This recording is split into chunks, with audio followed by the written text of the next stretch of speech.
नासिर सिद्दीकी ने मौलाना तौकीर रजा के दामाद पर लगाए गंभीर आरोप। आपको बता दें, बरेली में भगवाए हिंद फाउंडेशन के प्रदेश अध्यक्ष नासिर सिद्दीकी ने रविवार को पीडब्ल्यूडी गेस्ट हाउस में प्रेस वार्ता आयोजित कर शहर में कथित भू माफियाओं के खिलाफ कड़ी कार्रवाई की मांग उठाई। उन्होंने मीडिया से बातचीत में बताया, मौलाना तौकीर रजा के दामाद मोहसिन पर गंभीर आरोप लगाते हुए उनकी आपराधिक गतिविधियों पर जमीन पर कब्जे करने गरीब परिवार प्रभावित हुए हैं। उन्होंने आरोप लगाया। क्या नाम सर आपका? नासिर सिद्दीकी, अध्यक्ष भगवाए हिंद फाउंडेशन। प्रेस बुलाइए, क्या मामला है? आज की प्रेस बुलाने का सीधा मामला है, बरेली का सबसे बड़ा भूमाफिया मोहसिन शनाफ हसन, निवासी सुरकाबान खाना, थाना प्रेमनगर, जिला बरेली। इसने तमाम गरीब, बेबस, मजलूम, लाचार, कमजोर लोगों की जमीनों पे कब्जे करके बेच दिए, अवैध निर्माण करा दिए। शमशान से लेकर कब्रिस्तान तक की जमीन इसने बेच दी। पीढ़ी दर पीढ़ी का क्रिमिनल है, इसके डीएनए में क्राइम है। पूर्वांचल के माफिया डॉन अतीक अहमद से इसके सीधे सीधे कनेक्शन हैं। हमारे साथ साथ ये भारतीय मीडिया कह रही है, इसकी छपास आए दिन होती रहती हैं। बरेली दंगे का मास्टरमाइंड है, भीड़ इकट्ठी करने में माहिर है, फाइनेंसर भी है ये। इसके खिलाफ कठोर से कठोर कार्रवाई की जाए। हमारी पत्रकार बंधुओं से के माध्यम से जिला प्रशासन से निवेदन है कि इसके खिलाफ दंडात्मक सख्त से सख्त कार्रवाई की जाए। फाइनेंस करता है ये, आपने कहा फाइनेंस है। बरेली दंगों का फाइनेंसर है ये। आप इतना गंभीर आरोप लगा रहे हैं, तो क्या आपको लगता है कि पुलिस प्रशासन इस पर कार्रवाई नहीं कर रहा है, या पुलिस प्रशासन ये नीचे के सिस्टम को मैनेज करता है? आप सीधे सीधे बरेली प्रशासन पर आरोप लगा रहे हैं। सीधे से हम बरेली प्रशासन पर आरोप नहीं लगा रहे हैं। हम सिर्फ इतना बता रहे हैं आपके माध्यम से कि जिन सम्मानित अधिकारियों को इसके कृत्यों के बारे में नहीं पता है, तो वो एक एसआईटी गठित करके उसकी सीधी जांच करा दें, और जांच कराने में जो तथ्य सामने आए उसको देखते हुए इसको सख्त से सख्त सजा दी जाए। इसके खिलाफ क्या, इसके तो पूरे परिवार के खिलाफ हाफ सेंचुरी मुकदमे हैं, हाफ शतक मुकदमे हैं, पीढ़ी दर पीढ़ी का क्रिमिनल है ये। 21 मुकदमे हमने सर्च किए, या एफआईआर है आपके सामने है। इनके जो डीएनए में क्राइम है।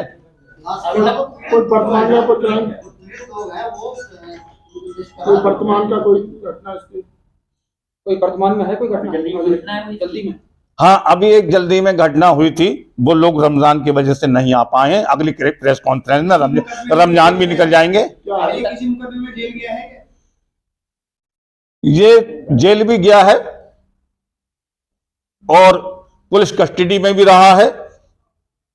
मुकदमों की तो बहुत लंबी फहरिस्त है जो आपके सामने प्रस्तुत है। दरगाह से जुड़ा हुआ है वो व्यक्ति, क्या है? रिश्ते का बहनोई है तौकीर मियां की, प्रभावशाली व्यक्ति है।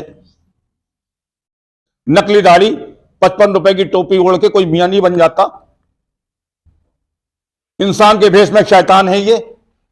प्रशासन ने कार्रवाई भी की थी, वीडियो अतिक्रमण अभियान में, उस पर पंजाब बुलडोजर भी चला। प्रभावशाली था, इसने मैनेज कर लिया। आम आदमी होता मैंने नहीं कर पाता। और क्या कहना चाहते हैं? यही कहना चाहते हैं कि आप लोगों के माध्यम से प्रशासन के पक्ष अधिकारियों को इसके कृत्यों से अवगत कराया जाए, और अवगत कराते हुए इस पर सख्त से सख्त कार्रवाई की जाए।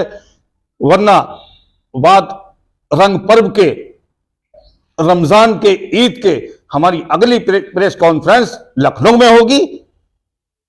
फिर भी अगर इस पर कार्रवाई नहीं हुई तो जंतर मंतर पे मौन धरना होगा भगवाए हिंद का, और फिर उसके बाद भगवाए हिंद की नई दिल्ली में प्रेस कॉन्फ्रेंस होगी। ओके, क्या नाम है आपका? हमारा नाम है साहब शेख मुमताज सकलैनी। आगे प्रेस वार्ता बुलाई गई है मोबाइल फाउंडेशन की ओर से, क्या मामला है पूरा?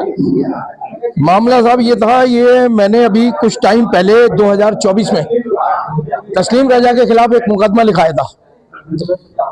वो जो मुकदमा लिखाया था, इन्होंने हमारे गुरुजी की शान में गुस्ताखी की थी, उसका मुकदमा मैंने लिखा दिया था। फिलहाल ये एनसीआर दर्ज हो गई थी। उसके बाद में क्या है, इस पर फाइनल रिपोर्ट लग गई, क्योंकि वो बहुत रसूख वाले आदमी है, बहुत पावरफुल वाले आदमी है। हम लोगों पे छोटे मोटे मुकदमे भी होते हैं तो इसे इतना हाईलाइट किया जाता है कि ऐसे मतलब दबिश दी जाती है जैसे कि डाकू छबीराम को पकड़ ले आ गए, और उसके बाद उस पर चार्जशीट भी लग जाती है, इन पे फाइनल रिपोर्ट लग जाती है। दूसरी चीज, एक मैंने फिर बयान दिया था, ये बीच में बहुत ज्यादा भवंडर था, आपने देखा होगा कि जुलूस मोहम्मदी जो है एक जमाने से निकल रहा है, पिछले 50 साल से निकल रहा है, कभी हराम और हलाल का मसले नहीं आए।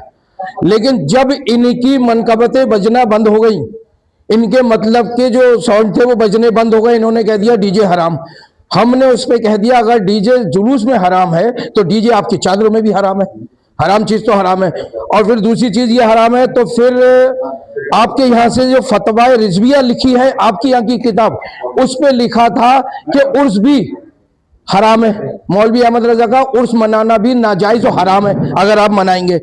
तो उस पे इन्होंने जवाब नहीं लिया कि मुमताज साहब आप कह रहे हैं, ये मेरा कहना नहीं था बल्कि इनकी किताब कह रही थी, बल्कि इनकी किताब बोल रही थी।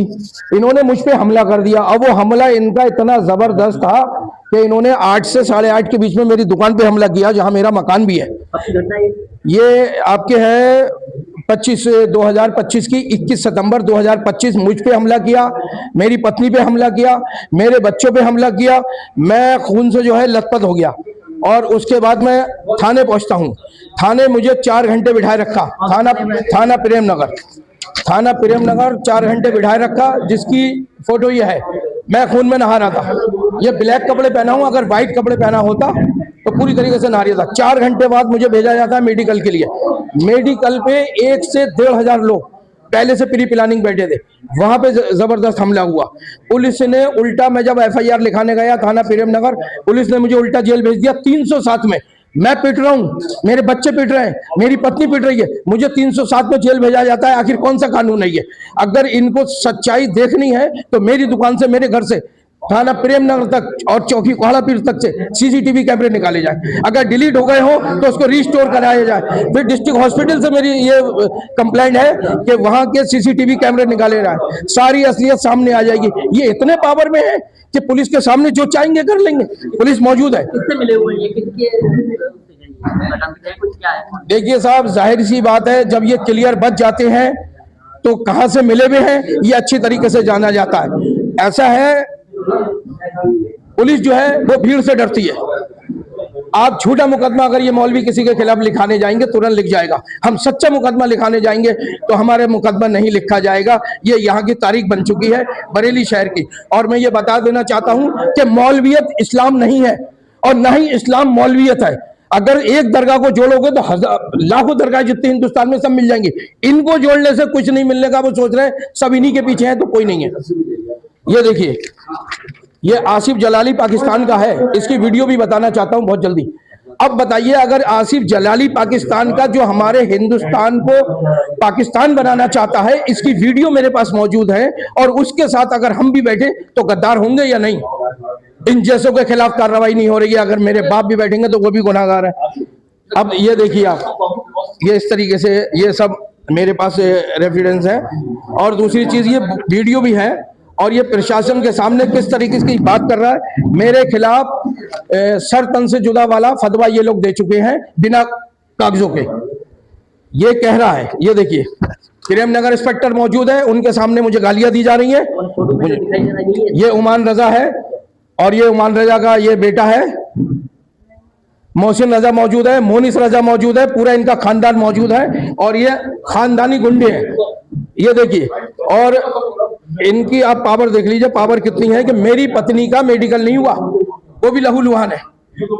आप ये देख लीजिए, देख लीजिए, मैं इसमें मोहसिन रजा देख लीजिए, मोहसिन रजा उंगली उठाता हुआ इस तरीके से बोल रहा है कि ये देखिए, ये है मोहसिन रजा, ये मौजूद डिस्ट्रिक्ट हॉस्पिटल के अंदर। मेरे पास इसकी वीडियो है, सबकी वीडियो है मेरे पास। ये इस तरीके से बोल रहा है। आप क्या चाहते हैं? मैं चाहता हूं इन पे कार्रवाई क्यों नहीं हुई, और मुझे अगर जेल भेजा गया 307 में तो मैंने कौन सी 307 करी थी? आज तक CCTV कैमरे की रिकॉर्डिंग क्यों नहीं निकाली? पुलिस ने जांच क्यों नहीं करी? अगर इनका मैटर होगा तो जांच होगी, हमारा मैटर होगा तो कोई जांच नहीं होगी। ये कौन सा इंसाफ है? लेकिन मैं खामोश नहीं बैठूंगा। ये देखिए, एक मैंने ये लगाया था, देखिए ये मैंने एक लगाया था। इन सब चीजों के खिलाफ मुझ पे हमला हुआ है। कोई पैसों का लेन देन नहीं है, कोई जमीन का लेन देन नहीं है।